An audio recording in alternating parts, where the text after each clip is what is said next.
So introvert and extroverts is not what we thought it was. So let's quickly go over it. So if we look at, for example, an introvert, we see someone that's maybe inside themselves, and a lot of the times people are saying, hey, we need to bring them out of the shell, we need to help them shine more, we need to push them, we need them to show more confidence, more self-esteem, and step forward and be the one up front. Whereas an extrovert, they're always up front, always making lots of noise, always getting in the way, and we're saying to them, hey, you need to calm down, and you need to go backwards, and need to be a little bit quieter, and etc. Well, there's a scientific reason that these people are like this, especially in children. When we're working with children and trying to help them to develop, a lot of people have been doing it wrong. And when we look at introvert, for example, what we learned and what science is learning and studying is that the introvert, let me get this up on my notes so I know I've got it 100%. I wrote it on my notes for you guys. So I wrote it on here. The introvert is, they don't need as much stimulation. So there's a part in the brain called the amygdala, and it's responsible, it becomes more sensitive to hormones and chemicals such as dopamine, and so therefore it doesn't require as much. So it's highly stimulated, highly aroused already by these hormones, these chemicals being released in the brain, so it doesn't need as much of it. Whereas an extrovert, their brain is not as sensitive, so therefore it needs more stimulation. And therefore, obviously the child that's seen to be an introvert, obviously a lot of the time, maybe in a classroom environment or somewhere, obviously they think they can be perceived as shy. I mean, obviously it may be something else, but if we can identify an introvert and see that they're this way, we're doing a disservice by telling them, hey, we need to bring them out of their shell, and we need to bring them forward. Because a lot of times what they do a lot of their reasoning is deep within themselves. So they'll often think before they answer questions, and they don't require the stimulation. And often if you give the stimulation, you come to the front, you're actually overloading those areas. And then that's when we're causing problems. We're causing issues to be developed because they don't need it, and we're overloading. For example, the amygdala is being overloaded. We don't need that. Whereas an extrovert, obviously, oftentimes we're telling them, hey, you be quiet, go to the back, don't make a noise, don't do this, where they need stimulation. They're begging. That's why they're out the front. That's why they're being, this part of the brain needs more stimulation. And a lot of people, we learned on the call that a lot of people say, oh, it's a behavioral trait, when it's not, when in fact it's a science-born trait. This is how people are born.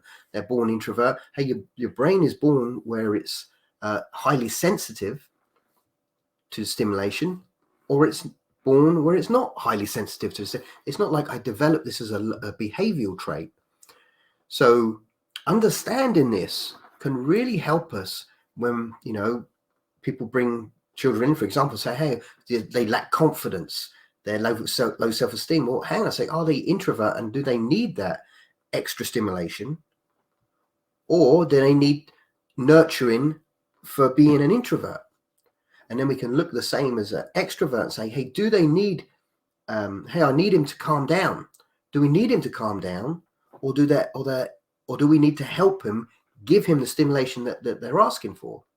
Because this, like I say, you go to any class, and often you'll see, the person at the back not really saying too much. You ask, who knows the answer to this question?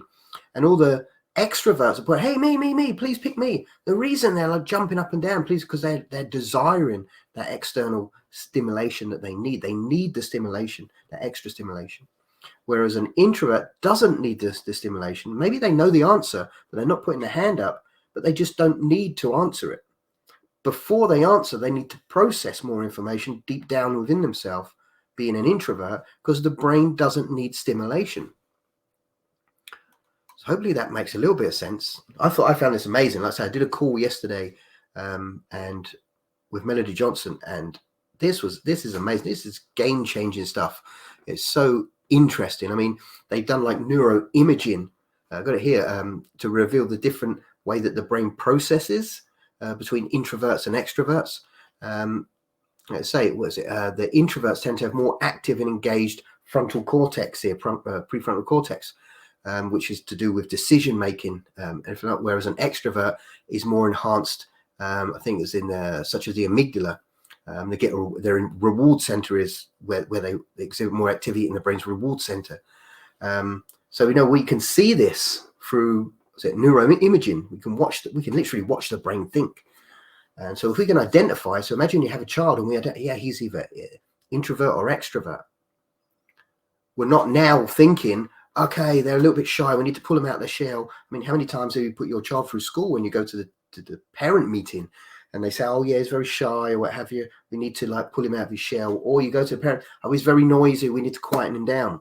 Maybe they're an introvert or maybe they're an extrovert and they don't need quietening down, because study has shown that when you overload it, for example, an introvert, and you turn around and you make them come forward, you're overloading, you're causing stress, which is cortisol release, isn't it? You're causing too much, so you're molding an anxious brain.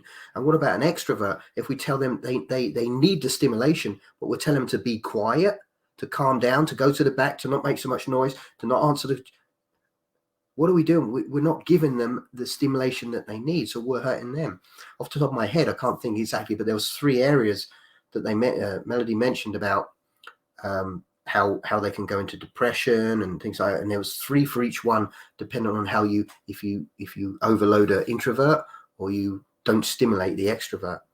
And I think this is groundbreaking stuff, because when we're teaching, we're trying to help children, we're trying to help them grow to be the best they can be. If we're forcing them to be the opposite what they can be, then we're doing them a disservice. But I thought I'd want to come on here and share that. Like I say, I'm going to go over this many times. I'm still fairly new to this, but I want to go over it as many times as I can so that I can really start. Because as soon as I watch this, I could see in my mind's eye, the people in my class that are introverted, extrovert, and I'm thinking, right, how can I help them? What can I do right now, this week, next week, to help them shine? Do they need the stimulation? Do they not? If they do need stimulation, how am I going to help that in the class?